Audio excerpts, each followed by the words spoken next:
Pantsless brothers are not my problem. On Saturday, Mom parks our car in front of a sprawling modern house with tall windows and a long wooden ramp leading to the front door. I'm not sure I can do this. I glance to the rearview mirror and see Mom's eyes looking at me. Save a piece of cake? David flickers his fingers beside me in the car. At 4 o'clock, I catch his hand and hold it still as he pays attention. Here are your rules. I pass him a sheet of paper. David reads aloud. Chew with your mouth closed. Don't open or close doors at other people's houses. Don't look in their refrigerators or turn on their TVs. Use a fork for cake, not your fingers. Catherine, I'll watch him, Mom says. Don't worry. Getting out of the car, I'm tempted to yell, oh yeah, like you watch him at Melissa's? But I have bigger worries.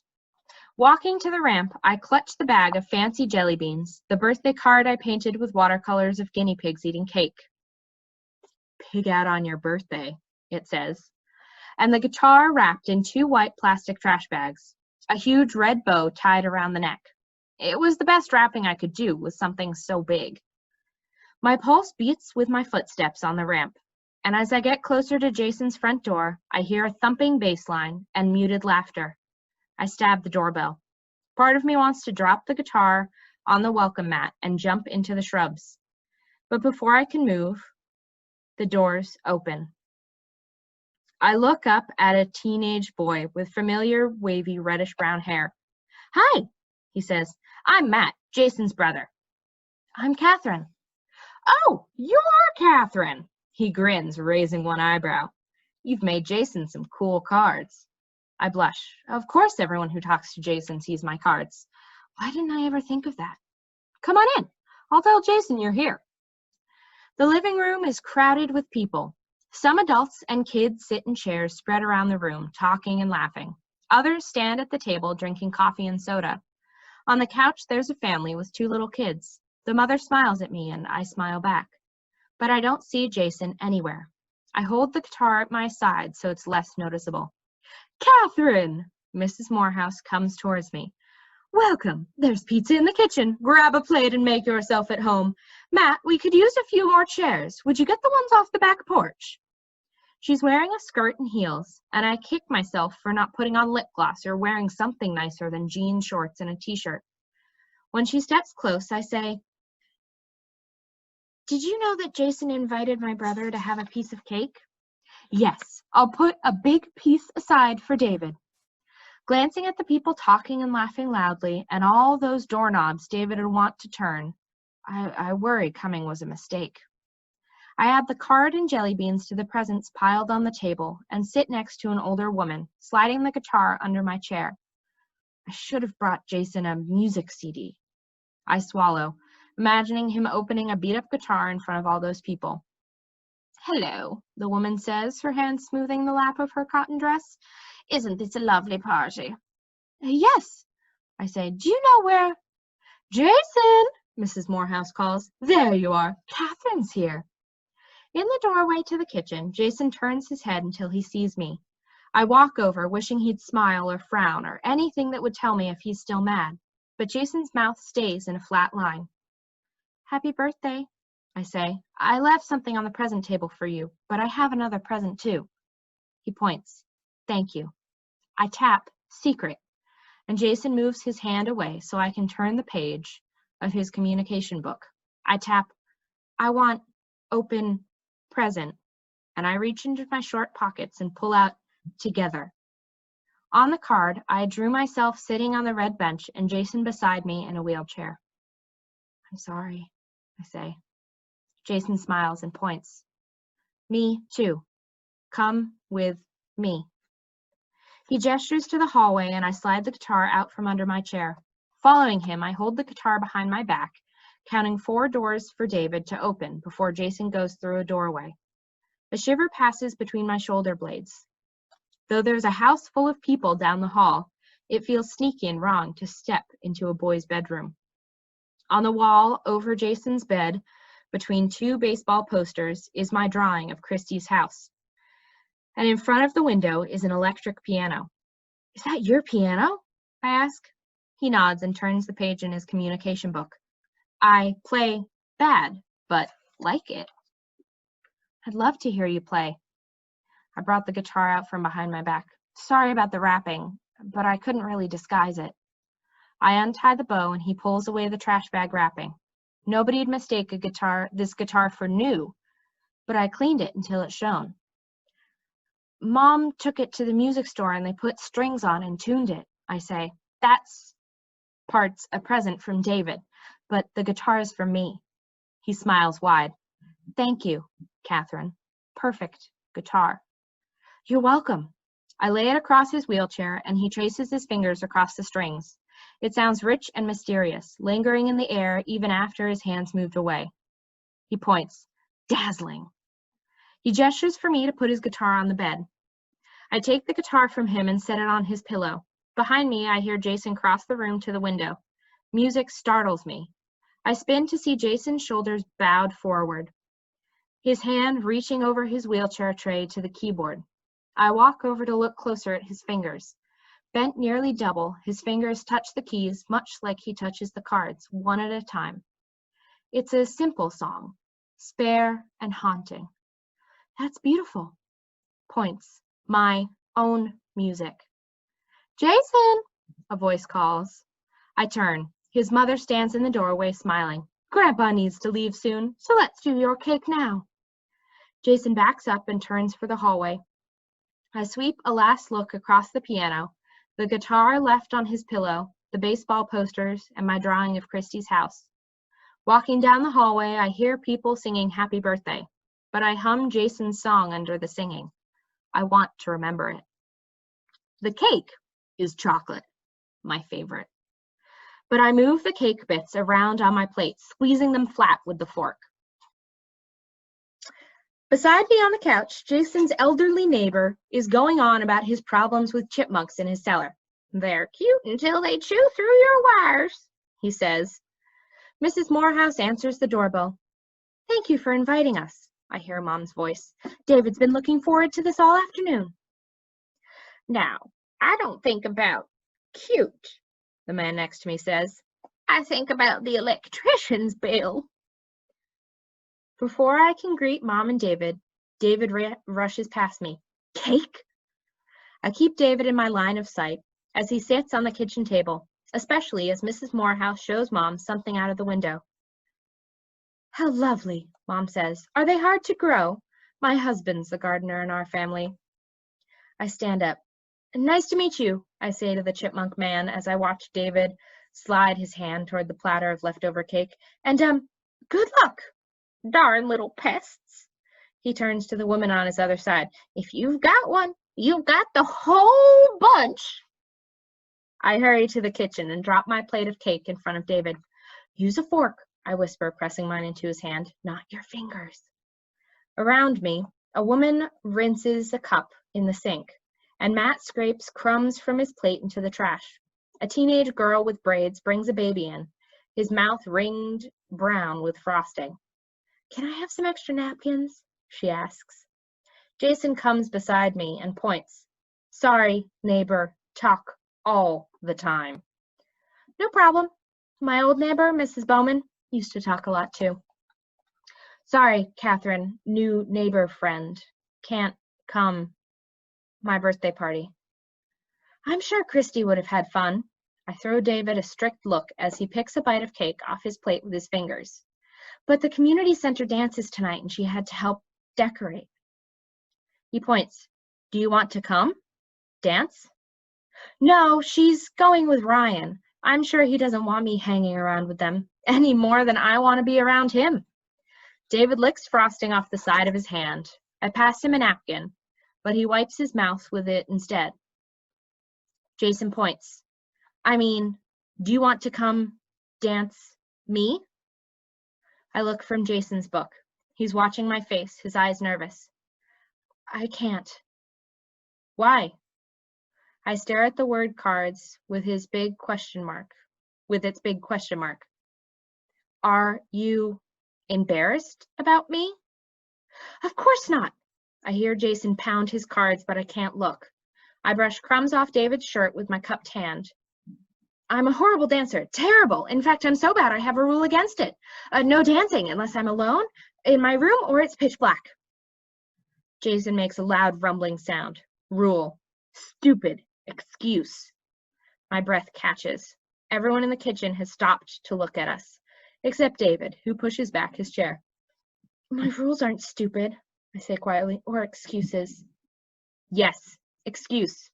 I just like music. He scowls.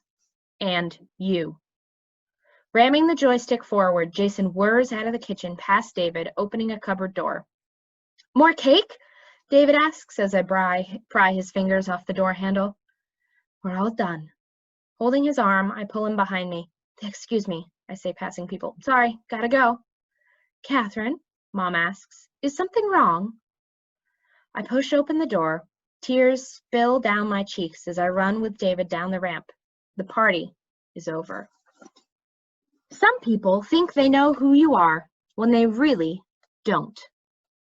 My head against the car window, I cross my legs and arms, folding the ache inside.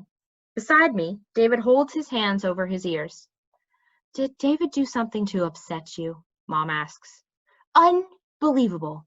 I look up to the rearview mirror. You're supposed to watch him. You promised. I could see him, she says. He wasn't doing any harm. He was opening doors. So what? He opened one door. Her eyes flash to mine in the mirror. For goodness sake, Jason's family understands. Understands what? That we're as different as they are? Is that supposed to make it okay? Mom says, her eyes moving to David. I look at him, wishing he'd taken his hands off his ears, and say, it's going to be all right, Catherine, don't worry. Or, I'll try harder next time. Or even, I'm sorry. But he only sits, rocking gently, a faraway smile on his face. Do you want me to call Mrs. Morehouse and apologize? Mom asks. It's too late. I turn to stare, unfocused, out the window, the side of the road becoming a sandy-colored smear. Jason asked me to the community center dance, and when I said no, he asked if I was embarrassed about him. Are you? Mom asks. No. Well, the rest of the world isn't like the clinic. Other places people stare, or they hurry away, and I know what they're thinking. They're thinking, oh, isn't that too bad? Or, what's wrong with that kid? Or, whew, I'm glad that's not me. I'm getting sick of it. It's because other people think something doesn't make it true. Maybe there's some truth in that, but it's unsatisfying and bitter-tasting truth. I glance at David. Doesn't make it easier either. No, it doesn't make it easy. David stops rocking and gives me a fleeting look. I'm sorry, Frog.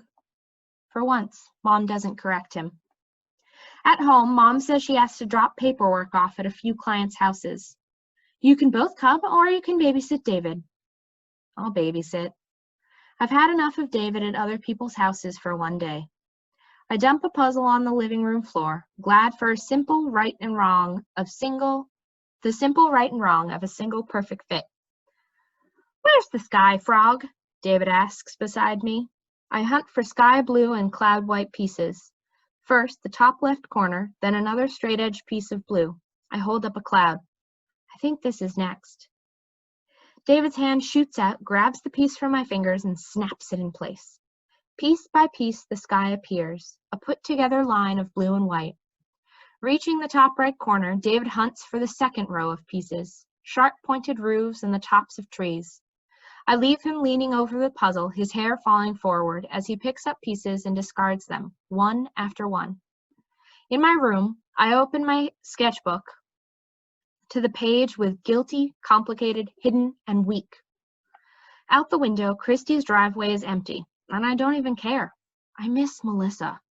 I miss how she goes swimming at the pond with me and isn't afraid. I miss how we build mazes in guinea pig playgrounds on the floor for cinnamon and nutmeg. I miss being myself with my friend and not having to try so hard. If she were home, I would tell Melissa everything about Jason and Christy, and she wouldn't laugh unless I did. Fix it? David stands behind me. I didn't even hear him come in. Next time, don't forget to knock. I hold out my hand, and I feel the cassette dropped into my palm. But when I look, there are 2 long lines of tape hanging down. Snapped. David folds my fingers around the cassette. You can fix it? No. He puts his hands over his ears. Don't worry, you can fix it. You don't get it. I can't fix it. I throw the cassette, and it clangs, hitting the bottom of my trash can. Fix it, David screams. When someone is upset, it's not a good time to bring up your own problems, I scream back. Why don't you understand? No toys in the fish tank. 2 with your mouth closed. Don't open or close doors at other people's houses. David drops to the floor and wraps his arms over his knees. Trash goes in the garbage can, he says between sobs. That's the rule. He's crying so hard his whole body shakes. I get David's cassette from the trash, but it's too broken. I can't fix it. Tears fill my eyes. I walk over and kneel beside him, circling his knees and shoulders with my arms. I lay my chin on David's hair. I'm sorry, I whisper. I'm sorry, Toad. Each phone ring sounds like a long breath in my ear. 1 ring. Please be home. Beside me, David leans against my arms. 2 rings. Please listen. 3. Please. Hello? Hi, this is Catherine. When Mrs. Morehouse doesn't say anything, for a split second, I think about hanging up, but somehow I squeeze the words around the lump in my throat. Can I talk to Jason? Mrs. Morehouse pauses. Just a minute. Waiting, my heart throbs. Please, please, please. Catherine, Mrs. Morehouse says. He doesn't want to come to the phone. Would you tell him something for me? Would you tell him I'm sorry and I'd like to invite him to the dance tonight? She sighs. I don't know. I'll be there in an hour. Please tell him I really want him to come. I give her the details, even though she won't even promise to tell him. Hanging up, I say to David, now we're calling Dad. The pharmacy worker who answers the phone tells me Dad's busy, but I say it's an emergency. Catherine, what's wrong? Dad says. You need to come home, I say, but on the way you need to stop at the mall and buy a cassette of Frog and Toad Together by Arnold LaBelle. It's very important. Are you writing this down? Catherine, I have to. We matter too, I snap. You need to buy Frog and Toad Together by Arnold LaBelle and a new cassette player and come home now. Of course you matter. Just give me a few. I hang up.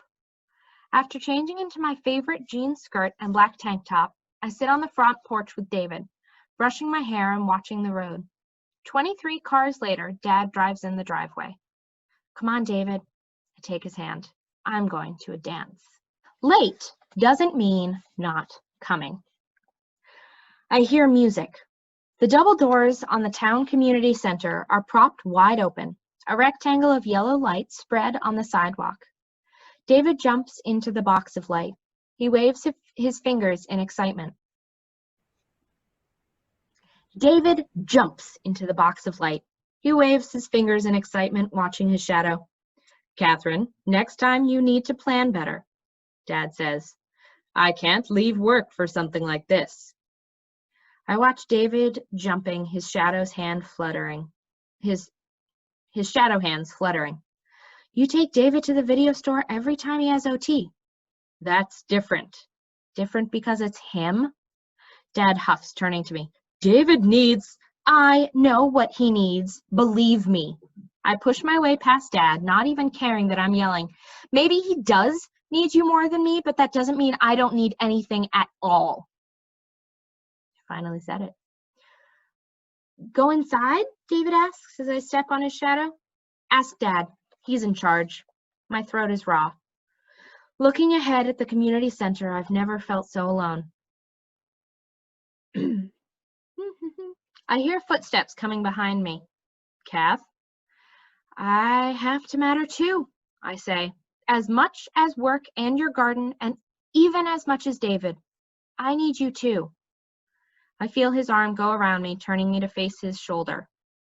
You matter, Dad says, holding me. Even though strangers glance at us as they pass, I hold him tight.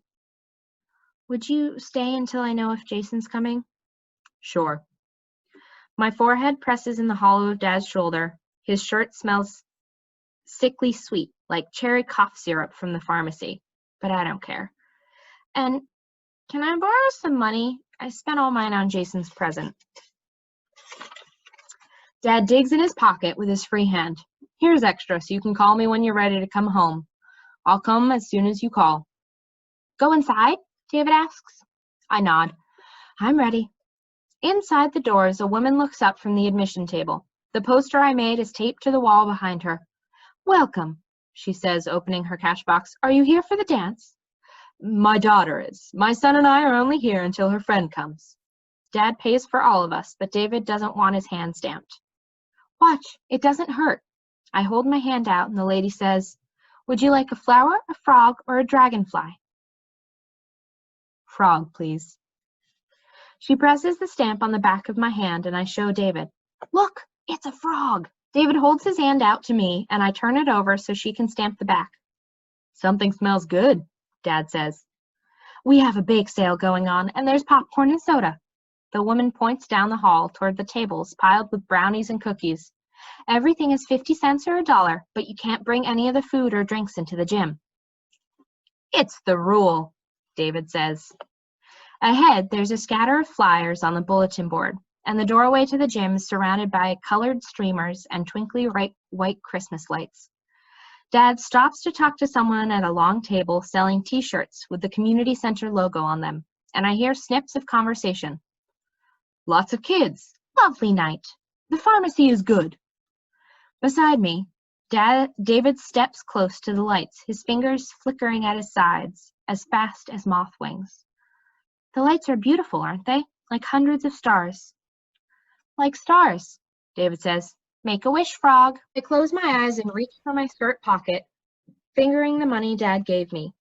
From inside the gym, a song starts, a fast, wonderful, bursting with life song. I open my eyes, David staring at me, inches from my face. Most people say that if you tell a wish, it won't come true. I don't think wishes work like that. I don't believe that there's some bad-tempered wish fairy with a clipboard checking off whether or not you told. You told your wish, no new bike for you. But it's a long shot that I'll get my wish. So even if there's a fairy in charge of telling, it won't matter. I wish everyone had the same chances, I say, because it stinks a big one that they don't. What about you? What do you wish for? Grape soda. I can't help smiling. You wished for grape soda? He doesn't answer. I pull my hand from my pocket, taking one of his fluttering hands. I wrap his fingers tightly around $1. Wish granted, Toad. He takes off running, and Dad runs after him. I close my eyes and make a new wish. I wish the refreshment stand has grape soda. A real conversation takes 2 people.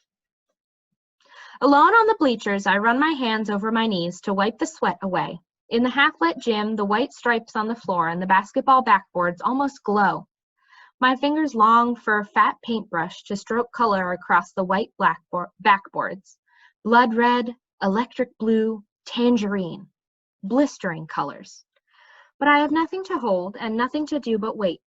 I've checked all along the sides of the gym, across the dance floor, out the hallway, even past the little offices holding sports equipment. The lit clock above the exit sign barely moves, and I make deals with myself. He'll come when the minute hand is on the 4. The music blares. I can't hear my feet tap, but someone must have spilled the drink because my sandals catch on something sticky. Worry twines in my chest, and I keep unsticking my feet in case I need to run out and find Dad and tell him I want to go home now. I last saw him and David drinking grape sodas on the stairs. Jason will come when the minute hand is on the 6. Watching kids dance, I flicker my fingers on my knees. Some of the dancers look goofy. One boy reminds me of David, his elbows bent sharply. But there are so many kids, it doesn't matter. The other dancers make room for him. I see kids from school I recognize, but no Christy or Ryan. My fingers trace a cut in the wood of the bleacher beside me over and over. I slide my fingers along the groove, feeling every bump. Jason will come when the minute hand is on the 11. It's hot inside the gym from all the kids, and I wish I could get a drink or step outside and breathe some cooler air, but I'm afraid I'll miss Jason. So I lean back and rest my elbows on the bleacher behind me and look at the ceiling. I imagine the beams gone, the roof pulled away, only the endless night sky above me full of stars. The song ends and kids fill the bleachers around me. Some kids turn back to the dance floor as another song begins. It hurts how life goes on unknowing. And these kids walking by, heading to the dance floor toward the hallway, not even seeing me. I watch a girl move toward the door in the bright light from the hallway. She darkens to a shadow, passing the outline of a wheelchair in the doorway. Sorry, excuse me. I step around, knees and feet, trying not to push, but wanting to shove past everyone. I've got to get over there. As I come closer, Jason looks at me, eyes narrowing. Mrs. Morehouse stands by his side. I'm glad you're here. I really wanted to talk to you. I'll be in the hall where it's quieter, Mrs. Morehouse says. Come and get me if you need me. Excuse me, I call over and over kids' backs, making room for us to move down the quiet hallway outside the community center offices. Through the windows, I see the dark outline of grape clusters, of basketballs, stacks of pointed traffic cones, and racks of hockey sticks. Standing next to Jason, I don't know what to say to get started. It's a nice night out. Jason turns his wheelchair to leave. Wait! I reach into my skirt pocket and pull out my first word. Complicated. Jason lifts his eyebrows. I kneel to be at his eye level. I see how kids stare at David, and it hurts me because I know what they're thinking, or even worse, they don't look at him, just around him like he's invisible. It makes me mad because it's mean, and it makes me invisible too. Jason watches my face, but his hand moves to give me room to reach the last empty pockets of his communication book. And I put hidden. I didn't tell Christy everything about you. I didn't tell her about your wheelchair or your communication book. I didn't know how she'd react. I should have because you're my friend, but it got harder and harder. I dropped my gaze to the tiled floor. No, that's an excuse too. The real truth is I was scared what she might think of me, not you. When I look up, Jason is staring toward the dark windows of the community center offices.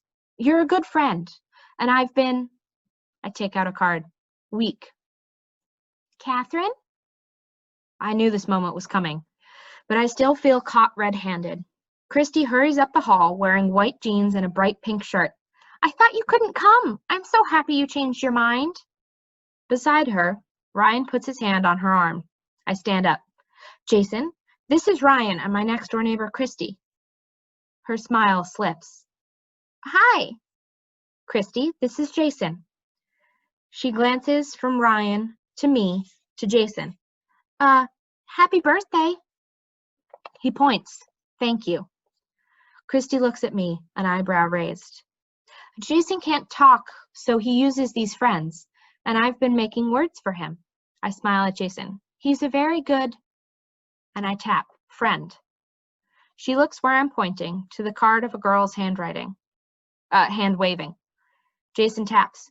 Catherine talk about you all the time. Really? Christy makes a sound. She could have told me more about you. Ryan pulls Christy's arm. Come on, Chris. I'm sorry. I should have told you the truth. Yeah, she says flatly, not looking at me. You should have. I'll see you around. As they walk away, I open my hand to show Jason my last card. I have one more. He shakes his head. Don't want it. I fold guilty until it's so small it won't fold again. Jason starts his wheelchair down the hall. Wait, I say, rushing to catch up. Where are you going? He points. Dance. Do you want to come? But I don't. Break dance rule. Jason tips his head down, looking under his eyebrows at me, like he's expecting me to blast off on a wild, chatty detour. And the detour sits on my tongue, like an airplane waiting on the runway. All right.